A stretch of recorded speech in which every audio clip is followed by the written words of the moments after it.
Saudara SAY, Kepala Kantor Urusan Agama Kecamatan Kepus 9. Selamat datang di Gua.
Membangun bangsa,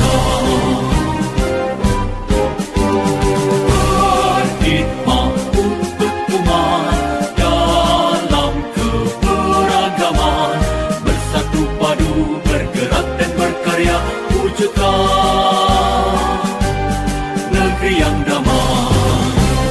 Kementerian Agama Republik Indonesia ikhlas beramal jadi semboyan, layani umat membangun bangsa.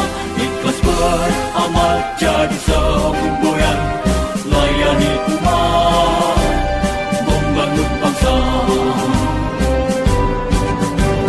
Berkhidmat untuk umat dalam keberagaman, bersatu padu bergerak dan berkarya wujudkan negeri yang damai.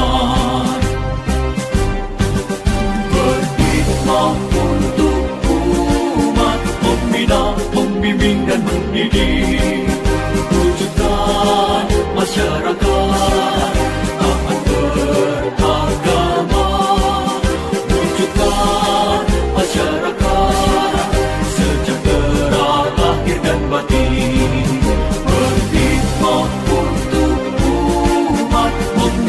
Membimbing dan mendidik, mantapkan kerukunan umat dan antar umat beragama, beramal ma'ruf nahi munkar, jalani kehidupan, khidmat untuk umat, untuk perdamaian, untuk Indonesia Jaya.